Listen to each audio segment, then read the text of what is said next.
show up when nothing else is in place, and they actually pull nutrients that aren't present in the soil at the surface layer, and they mine, and their roots go down and pull up different things and bring them to the surface, so that other plants can then come in that aren't as hardy as weeds and use them to grow. So weeds are actually the protective portion of the soil, and if we understand what they're doing, we can utilize them. So some of the weeds that we have here are actually quite useful. Not one.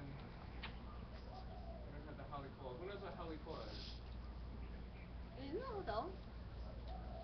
Maybe. I'll point it out when we're done. Anyway. So we've got this chicken manure layer, and that's going to be doing what? Fertilizing. What's going to do the grass? Kill it. And kill it off, right. And then we've got all this. Cardboard, right? And I think we're going to use some paper from your office. That's still the case? Yes? Then we're going to use paper, cardboard, or if we had extra clothing or things like that. Essentially, organic materials that will break down over time, and we're going to layer that over our garden. We want to make sure that there's an overlap. What's that going to make? What can't get through this? Bugs? Water. Weeds. Not so much rain. Sunlight. Sunlight, right.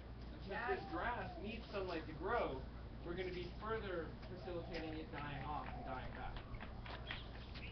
So with the light block, we've got to make sure that we've got good overlaps, and then we put enough on there that it's going to block the light. Otherwise, it's just going to be a whole bunch of fertilizer for grass.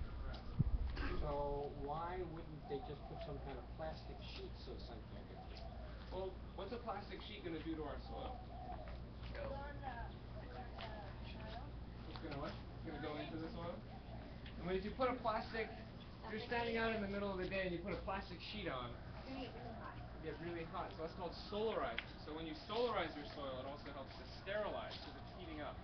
Also, by adding plastic, is the plastic going to feed our plants? Oh. Is it going to feed the microorganisms? Is it going to be something that we'll ever be able to use again?